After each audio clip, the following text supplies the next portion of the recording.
Welcome to టీజీఫే news. ముందుగా headlines చూద్దాం.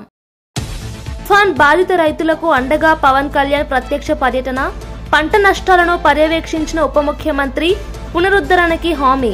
తుఫాన్ కాలంలో రైతుల సంక్షేమానికి కృషి చేస్తామని ప్రకటించిన పవన్. బీఆర్ఎస్ తెలంగాణలో స్థానం కోల్పోవచ్చని ఆది వ్యాఖ్య. ప్రజల నమ్మకమే తీర్పునిస్తుందని ఆది శ్రీనివాస్ హామీ. నిజాయితీ నాయకత్వాన్ని ఎన్నుకోండి అని ఆది శ్రీనివాస్ పిలుపు.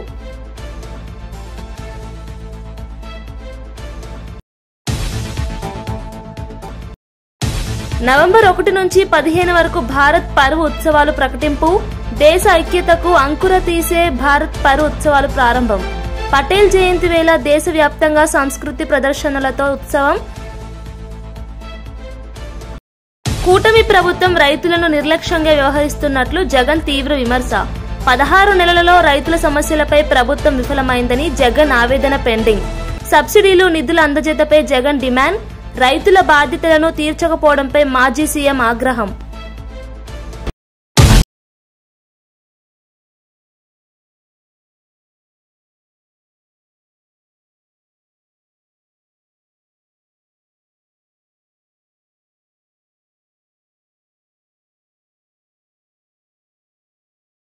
హిల్స్ ఉప ఎన్నికల్లో కాంగ్రెస్ అభ్యర్థి నవీన్ యాదవ్ కు మద్దతుగా మంత్రులు జూపల్లి కృష్ణారావు, దామోదర రాజనరసింహ విస్తృత ప్రచారం నిర్వహించారు. ప్రజలతో నేరుగా కలిసి కాంగ్రెస్ ప్రభుత్వ అభివృద్ధి పథకాలను వివరించారు. హస్తం గుర్తుకే ఓటేయాలని కోరారు. సదుపాయాలు, సంక్షేమ పథకాలు, మహిళల రక్షణ వంటి అంశాలపై ప్రజల్లో అవగాహన కల్పించారు. జూబ్లీహిల్స్ అభివృద్ధి కాంగ్రెస్ ద్వారానే సాధ్యమని తెలిపారు. ప్రజలు వివేకంతో ఓటు వేస్తారని నమ్మకం వ్యక్తం చేశారు.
ప్రస్తుత ప్రభుత్వం రైతులను పూర్తిగా నిర్లక్ష్యం చేస్తోందని మాజీ ముఖ్యమంత్రి వైఎస్ జగన్మోహన్ రెడ్డి తీవ్రంగా విమర్శించారు. 16 నెలల్లో 16 ప్రకృతి వైపరీత్యాలు సంభవించినా రైతులకు ఎటువంటి సహాయం అందలేదన్నారు. ఇన్పుట్ సబ్సిడీలు ఇవ్వకపోవడం, ఈ క్రాప్ నమోదు చేయకపోవడం రైతుల పట్ల దురాశ చూపినట్టే అన్నారు. 5.5 లక్షల మంది రైతులకు 600 కోట్లు పెండింగ్లో ఉన్నాయని గుర్తు చేశారు. మిర్చి, పొగాకు, మామిడి రైతులు మద్దతు ధర కోసం ఎదురు చూస్తున్నారని తెలిపారు. ప్రభుత్వం మాటలు కాకుండా చర్యలు తీసుకోవాలని జగన్ డిమాండ్ చేశారు. అసలు ఎంత ఇన్పుట్ సబ్సిడీ ఈ ప్రభుత్వం ఇచ్చింది, ఎంతమంది రైతులకు ఇన్పుట్ సబ్సిడీ ఇచ్చింది అని చెప్పి ఒకసారి గమనిస్తే దాదాపుగా ఈ 16 నెలల్లో ఈ డీప్ డిప్రెషన్స్ కానీ సైక్లోన్స్ కానీ ఇలాంటివి రాష్ట్రంలో పంటలు నష్టపోయిన పరిస్థితులు దాదాపుగా 2024 నుంచి చూస్తే, జూన్ నుంచి చూస్తే దాదాపు 16 సార్లు ఉత్పన్నమైనాయి. ఈ 16 సార్లకు సంబంధించి ఎంతమంది రైతులకు ఇన్పుట్ సబ్సిడీ అందింది, ఎంతమంది రైతులకు నష్టపోయిన పరిస్థితుల మధ్య వాళ్ళకు ప్రభుత్వం తోడుగా నిలబడింది అని చెప్పి చూస్తే ఈ ప్రభుత్వం తరపు నుంచి గుండు సున్నా కనిపిస్తుంది. అంటే ఏ ఒక్క రైతుకు కూడా ఇన్పుట్ సబ్సిడీ అన్నది అందించని పరిస్థితిలో ఈ రాష్ట్ర ప్రభుత్వం కనిపిస్తూ ఉంది. దాదాపుగా వీళ్ళు ఈ క్రాప్ చేయకుండా రైతులను నిర్లక్ష్యం చేసినప్పటికీ కూడా వాళ్ళ దగ్గర ఉన్న వాళ్ళ లెక్కల ప్రకారమే చూసినా కూడా దాదాపుగా 5.5 లక్షల మంది రైతులకు ఇన్పుట్ సబ్సిడీ రూపేణా 600 కోట్లు ఇవ్వాలని, అది ఇవ్వకుండా ఎగరగొట్టిన పరిస్థితులు మనం చూస్తూ ఉన్నాం. మిర్చికి క్వింటాలకు 11,781 రూపాయలు ఇస్తాము, కొనుగోలు చేస్తాము అని చెప్పినారు క్వింటాలకు. ఆశ్చర్యం కలిగించే విషయం ఏంటంటే ₹1 ఇవ్వాల. పొగాకు కొనుగోలు చేస్తామన్నారు, ఎక్కడ దిక్కు దానికి కూడా, పొగాకు కొనుగోలుకు కూడా ఎక్కడ కూడా చేసిన పుణ్యం కట్టుకోలేదు. బీజేపీ బీఆర్ఎస్ కలిసి మాజీ క్రికెటర్ అజారుద్దీన్ను మంత్రివర్గంలోకి రానియకుండా కుట్రలు చేస్తున్నాయని ఎమ్మెల్సీ అద్దంకి దయాకర్ ఆరోపించారు.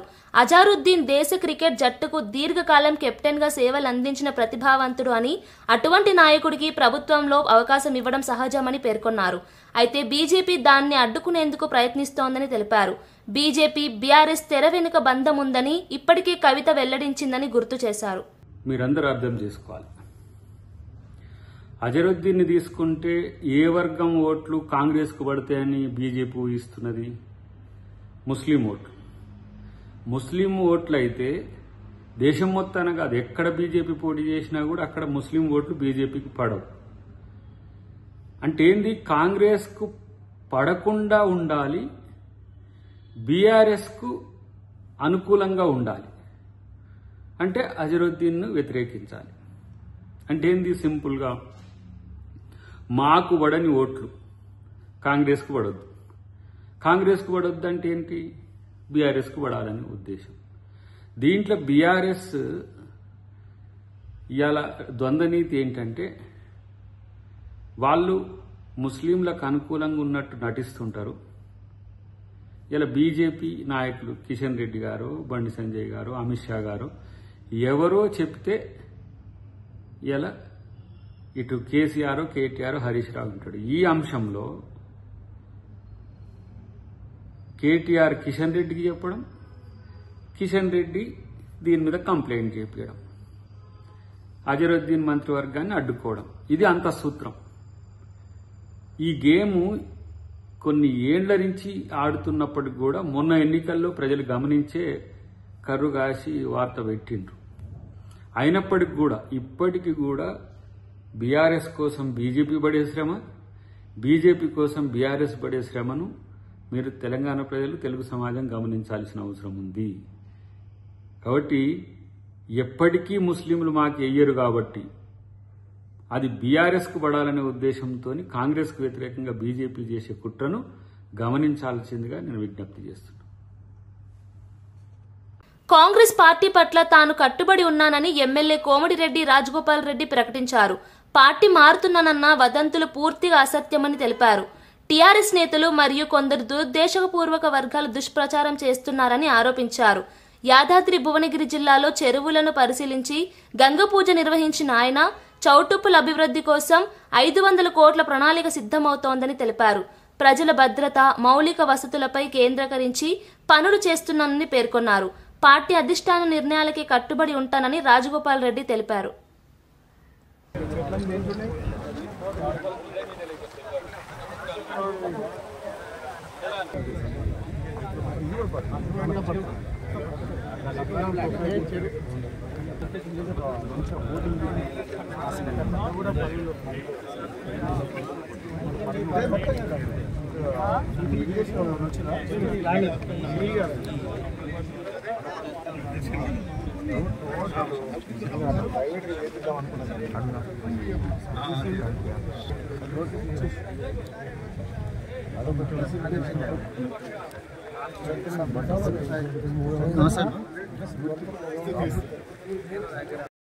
అప్పుడు అన్ని లెవెల్స్ కూడా సర్వే చేసిన తర్వాత ఎఫ్టీఎల్ వరకు ఉంచి, ఎఫ్టీఎల్ తర్వాత కరెక్ట్ ట్యాంకింగ్ తర్వాత ఏదైతే సబ్మెర్జెన్స్ అయితే ఒక ప్రాబ్లం ఏంటంటే పట్టా భూములు ఉన్నాయి. ఆ పట్టా భూములు ఇప్పుడు మనకు సహకరించాలి. ఇప్పుడు కొన్ని కేసులు కూడా ఉన్నాయి, లక్కారం చెరువుకు సంబంధించి కోర్టు కేసులు ఉన్నాయి. వాళ్ళు పట్టా భూమి అని చెప్పేసి వాళ్ళ భూమి మునగకుండా దాంట్లో 15 ఫీట్ల మట్టి పోసుకుంటారు.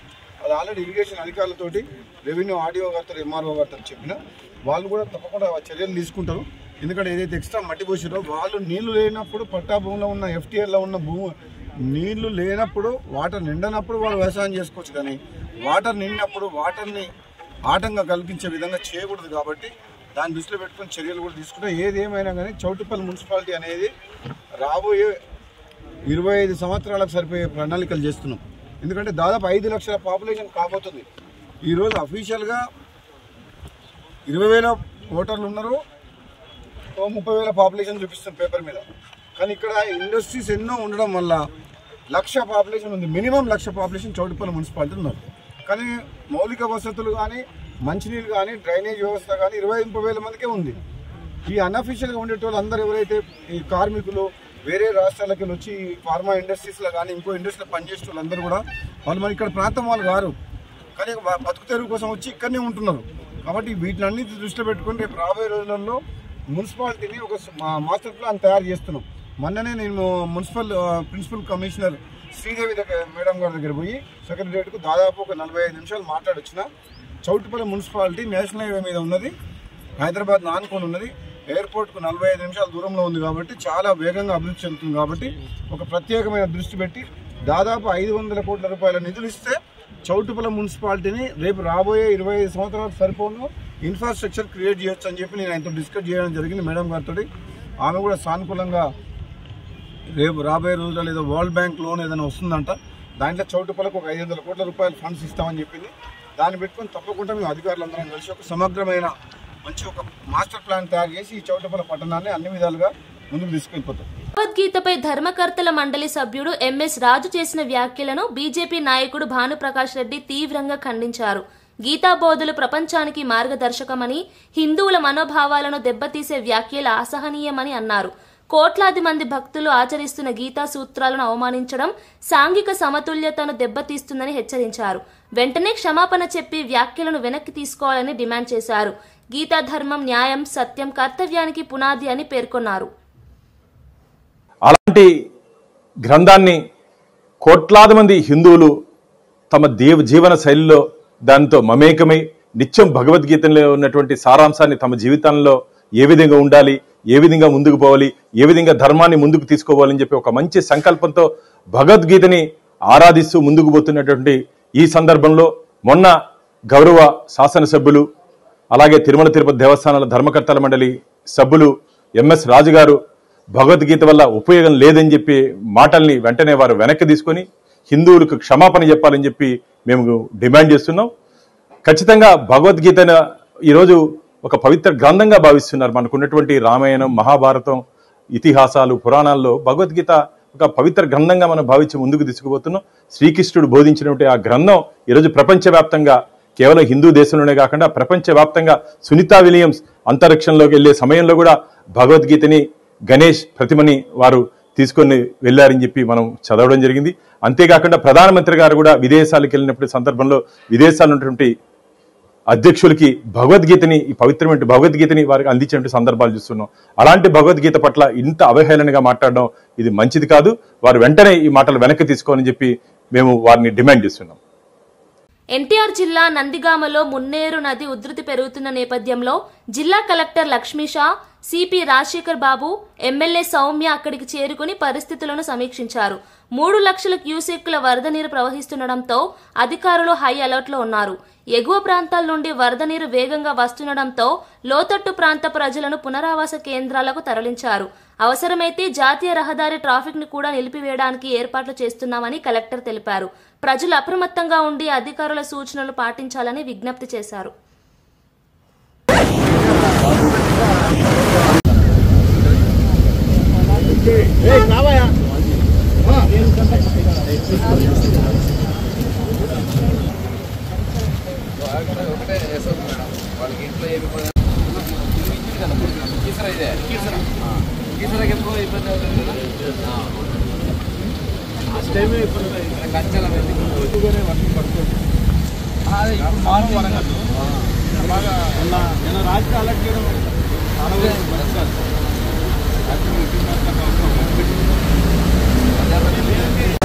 ఏదైతే మరి మున్నేరు నది యొక్క ప్రవాహం ఇప్పుడు దాదాపు 130,000 వరకు వచ్చిందండి, క్యూసెక్ల వరకు. ఇంకా మరి 3 లక్షల వరకు కూడా చేరుకుంటుందని అంచనా వేస్తున్నాం. కాబట్టి అలర్ట్గా ఉండమని చెప్పి మేము రాత్రి నుంచి తిరుగుతున్నాం. సిపి గారు, కలెక్టర్ గారు కూడా పదే పర్యటనలు చేస్తున్నారు. ఏదేమైనా ప్రజలు మాత్రం జాగ్రత్తగా ఉండండి. లాస్ట్ టైం ఎఫెక్ట్ అయిన ఏరియాస్ ముఖ్యంగా చెప్తున్నాం. శిబిరాలకు రండి, అదేవిధంగా ఖాళీ చేసి అక్కడ నుంచి మీ బంధువుల ఇంటికి అట్లా వెళ్ళండి. పొలాలు కూడా చాలా నష్టపోయాయండి. రైతులకు మాత్రం మేము అండగా ఉంటామని తెలియజేసుకున్నాం. తుఫాను కారణంగా ఎన్టీఆర్ జిల్లాలో జగ్గయ్యపేట, నందిగామ, అలాగే మైలవరం, తిరువూరు నియోజకవర్గాలు పంటలు దెబ్బతిన్నాయి. ప్రధానంగా ఈ యొక్క కాటన్ దాదాపు జగ్గయ్యపేట నియోజకవర్గం, నందిగామ కలిపి దాదాపు 30-40 వేల ఎకరాలు వేయటం అనేది జరిగింది. ఇప్పటికేదో ఒక కోత మాత్రమే అయింది. ఈ వాళ్ళు చాలా రైతులైతే మటుకు చాలా ఆందోళనగా ఉన్నారు. అలాగనే వరి పంట కూడా దెబ్బతిన్నది మునేరు కారణంగా. పైన వర్షాలు రావటం, మునేరు బాగా ఉధృతంగా రావటం వలన ఆ ఏరియాలో ఉన్నటువంటి పంటలు కూడా మునిగిపోవటం అనేది జరిగింది. ఇది ఈ రోజున ప్రభుత్వం డ్రోన్ సహాయంతో పంట ఎంత నష్టమైంది అనేది పరిశీలిస్తూ ఉన్నారు. కలెక్టర్ గారు అలాగనే ఇతర వ్యవసాయ అధికారులు అందరూ కూడా ఈ రోజున అదే పనిలో ఉన్నారు. అతి త్వరలో పంట నష్టాలని సేకరించడం అనేది జరుగుతుంది. ప్రభుత్వం ఎప్పటికప్పుడు అప్రమత్తతోటి అటు ప్రజాప్రతినిధులు అలాగనే మేమందరం కూడా పార్టీగా కూటమి పార్టీలన్నీ కూడా దీనిలో అటు ప్రభుత్వ యంత్రాంగానికి సహాయ సహకారాలు అందిస్తూ ఈ యొక్క పరిస్థితిని ఎదుర్కొంటూ ఉన్నాం. అన్యాయంగా వ్యవహరిస్తున్న తెలంగాణ ప్రభుత్వంపై బీఆర్ఎస్ ఎమ్మెల్యే పల్లా రాజేశ్వర్ రెడ్డి ఆగ్రహం వ్యక్తం చేశారు. మొక్కజొన్న పంటను ఎకరాకు 18 క్వింటాలకే పరిమితం చేయడం రైతుల జీవనాధారాన్ని దెబ్బతీస్తుందని అన్నారు. కౌలు రైతుల పంట కొనుగోలుపై కఠిన నిబంధనలు పెట్టడం తగదన్నారు. 28 క్వింటాల పంట పండించి 18 క్వింటాలు మాత్రమే తీసుకుంటే మిగతా పంట రైతులు ఏం చేయాలనే ప్రశ్న లేవనెత్తారు. ప్రభుత్వం వెంటనే ఈ నిర్ణయాన్ని వెనక్కి తీసుకోవాలని, రైతులకు న్యాయం చేయాలని పల్లా రాజేశ్వర్ డిమాండ్ చేశారు. 30 క్వింటాలు దరిదాపుగా 28 నుంచి 32 క్వింటాలు కూడా పంట పండుతుంది. కానీ ఈ రాష్ట్ర ప్రభుత్వం యొక్క పాలసీ వల్ల కఠినమైన నిర్ణయాలు పెట్టినారు. మార్క్ఫెడ్ ద్వారా వాళ్ళు పెట్టిన నిబంధనలు ఏమున్నాయంటే ఒక ఎకరానికి 18 క్వింటాలు మాత్రమే మేము తీసుకుంటాం. ఆ ఎకరం భూమి ఎవరనేది ఆ ఓనర్ వచ్చి వేలిముద్ర వేస్తేనే తీసుకుంటాం. కౌలు రైతులది తీసుకోం. అంటే కౌలు రైతులకు మొత్తం కూడా మేము మొత్తం ఆకాశాన్ని తీసుకొచ్చేసి ఇక్కడ మీ చేతిలో పెడతాం, చంద్రుని తీసుకొచ్చి మీ చేతిలో పెడతాం అని చెప్పేసి కాంగ్రెస్ ప్రభుత్వం రాకముందు మాటలు చెప్పింది. ఇవాళ మేము ప్రశ్నిస్తున్నాం, 30 క్వింటాళ్ళు వండితే నువ్వు 18 క్వింటాలే తీసుకుంటే మిగతా 12 క్వింటాలు ఎక్కడ అమ్ముకోవాలి, ఎట్లా అమ్ముకోవాలి, ఏ రేటుకి అమ్ముకోవాలి? అదేవిధంగా ఏదైనా రైతు విదేశాలకు పోయినా, రైతు కౌలుకి ఇచ్చినా, రైతు ఇక్కడ లేకపోయినా, రైతు ఒకవేళ చనిపోయినా వాళ్ళ కుటుంబానికి ఇంకా వారసత్వం కింద ఆ భూమి మారకపోతే వ్యవసాయం చేయవద్దా? దరిదాపుగా 2602 మంది ఏఈఓలను గత ప్రభుత్వం నియమించింది కదా. పంటని రికార్డ్ చేస్తున్నారు కదా. ఏ సర్వే నెంబర్లో ఏ రైతు పంట వస్తుందో మీకు తెలుసు. ఎందుకు వేలిముద్రలు కావాలి? ఎందుకు రైతుల్ని ఈ విధంగా అవస్థ పెడుతున్నారు? రైతు కౌలుకి ఇవ్వద్దని చెప్పేసి మీరు ఏమైనా రాసి పెట్టినరా? ఈ విధంగా మొక్కజొన్న రైతుల ఉసురు తీసుకుంటున్నారు. రాష్ట్ర వ్యాప్తంగా విస్తరిస్తున్న కల్తీ మద్యం తయారీ, విక్రయాలను అరికట్టాలని ఏపీ బీజేపీ అధ్యక్షుడు మాధవ్ డిమాండ్ చేశారు. కఠినమైన మద్యపాన నియంత్రణ చట్టాల ద్వారా ప్రజల ప్రాణాలను కాపాడాలని సూచించారు. గ్రామాల్లో బెల్ట్ షాపులు లేకుండా చూడాలని, పోలీసులు కఠిన చర్యలు తీసుకోవాలని పిలుపునిచ్చారు. ప్రభుత్వం నిర్లక్ష్యం వల్ల ప్రజలు ప్రమాదంలో పడుతున్నారని విమర్శించారు. బీజేపీ పాలనలో మాత్రమే సమాజంలో క్రమశిక్షణ సాధ్యమని మాధవ్ పేర్కొన్నారు. చట్టపరమైన చర్యలతో కల్తీ మద్యం తయారీని మూలం పెట్టాలని ఆయన డిమాండ్ చేశారు. రాష్ట్రంలో ఇప్పటికే అన్ని పార్టీకి సంబంధించిన వాళ్ళు ఉండొచ్చు, అంటే వాళ్ళు ఆ పార్టీలో చేరి ఉండొచ్చు. ఆ విధంగా అధికార పార్టీ సంబంధించిన నాయకులు అని చలామణి అవుతూ గతంలో ఇంకో పార్టీలో ఉండి రావటం, వాళ్ళ యొక్క వ్యవస్థ నిర్విఘ్నంగా జరిగే ప్రయత్నం జరగటం, వాళ్ళందరినీ కూడా వాళ్ళు తొలగించడం జరిగింది. ఎక్కడెక్కడ అక్రమార్కులను వాళ్ళందరినీ కూడా తప్పనిసరిగా శిక్షించడం.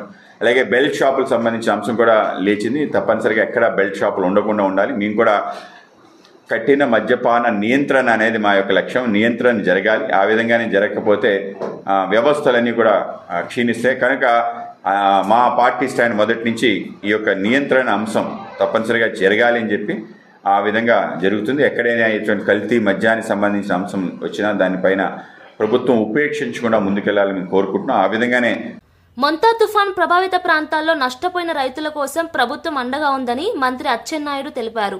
ముఖ్యమంత్రి చంద్రబాబు, మంత్రి లోకేష్ వ్యక్తిగతంగా పరిస్థితులను పర్యవేక్షిస్తున్నారని చెప్పారు.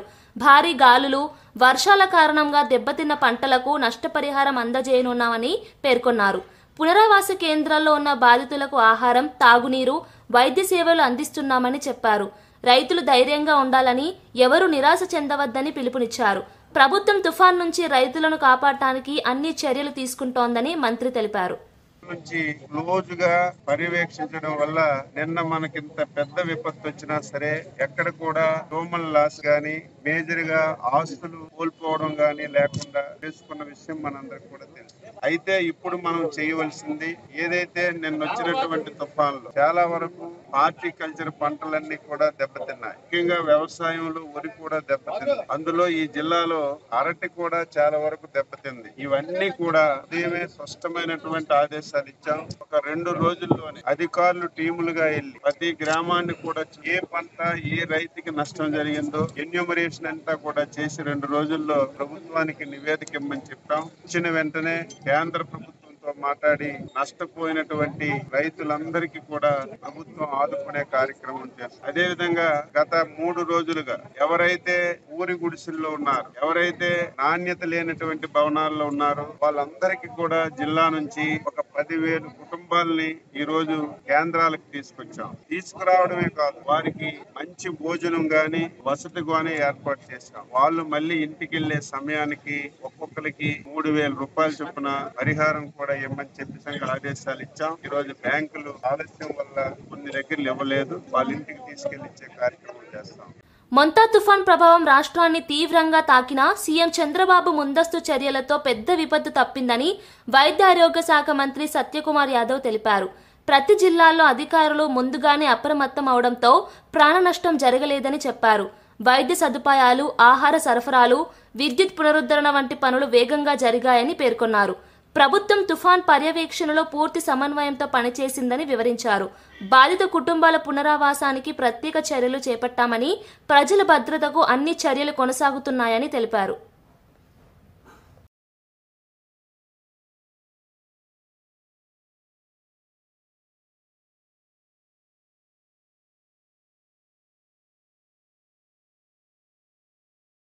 ముఖ్యమంత్రి గారు రియల్ టైం గవర్నెన్స్ సిస్టమ్ ద్వారా ఒక నాయకుడిగా ముందుండి ఈ విపత్తు నుంచి రాష్ట్రాన్ని కాపాడారు.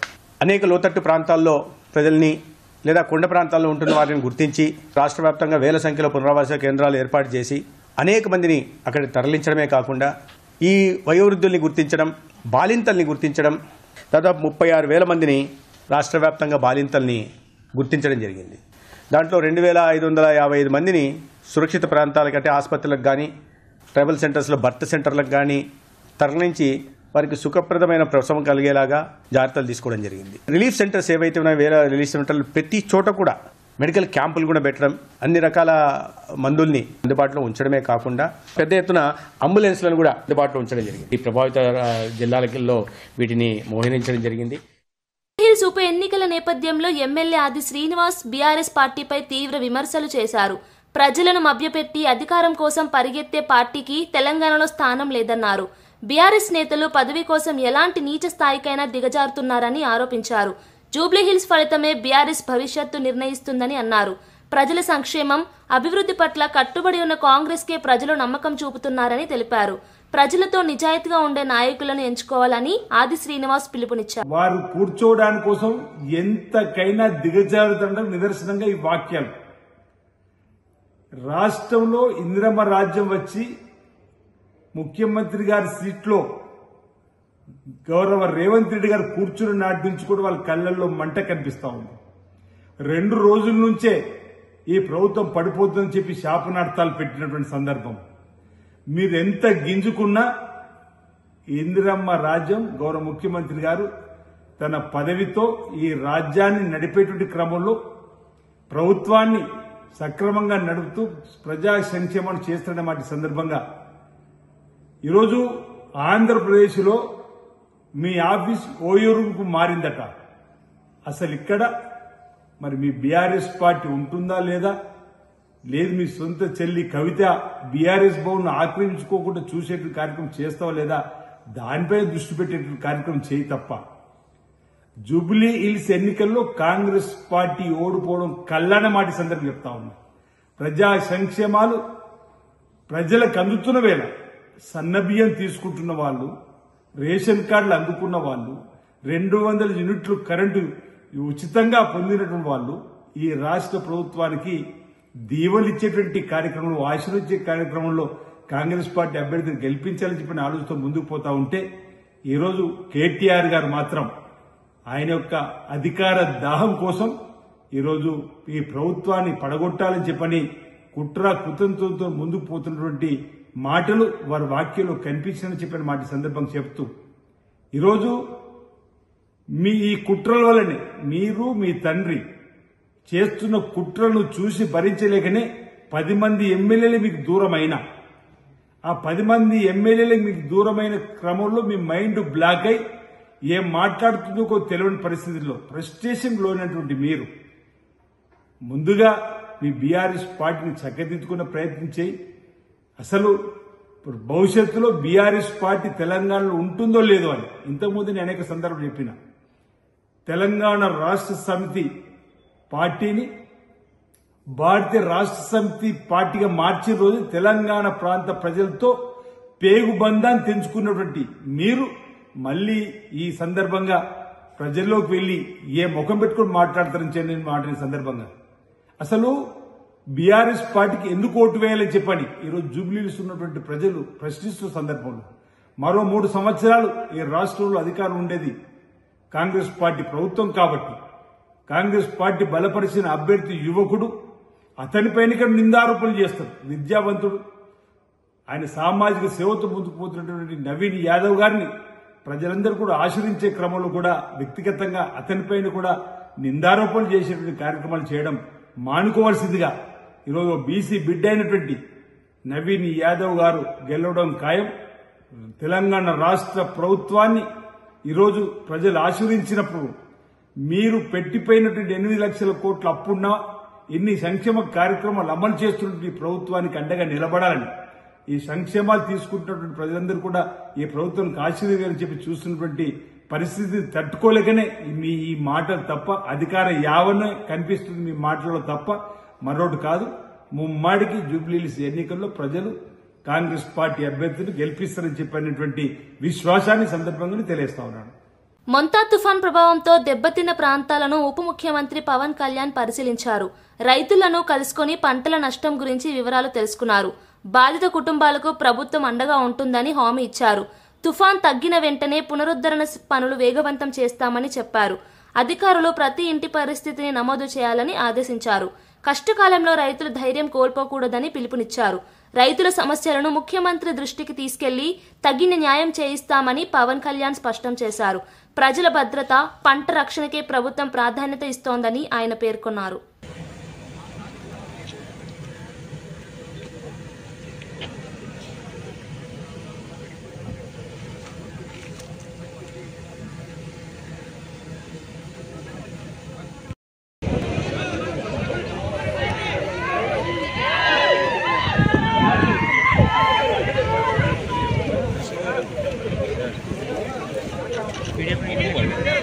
అన్నా సెక్యూరిటీ అన్నా బులెటిన్ ముగించే ముందు హెడ్లైన్స్ మరోసారి చూద్దాం. తుఫాన్ బాధిత రైతులకు అండగా పవన్ కళ్యాణ్ ప్రత్యక్ష పర్యటన, పంట నష్టాలను పర్యవేక్షించిన ఉప ముఖ్యమంత్రి, పునరుద్ధరణకి హామీ. తుఫాన్ కాలంలో రైతుల సంక్షేమానికి కృషి చేస్తామని ప్రకటించిన పవన్.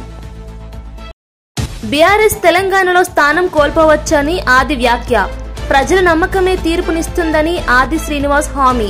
నిజాయితీ నాయకత్వాన్ని ఎన్నుకోండి అని ఆది శ్రీనివాస్ పిలుపు.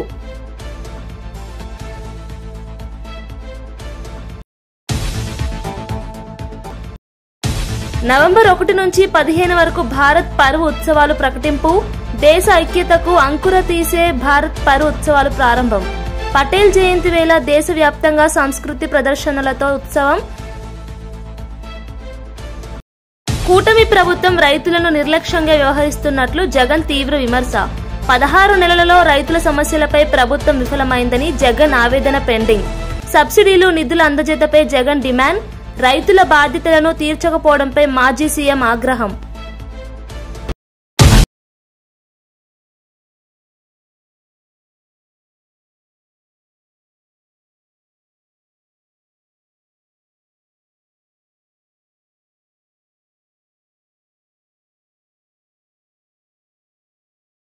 ఇవి బులెటిన్ విశేషాలు. మరో బులెటిన్లో మళ్ళీ కలుద్దాం. చూస్తూనే ఉండండి TG5 న్యూస్.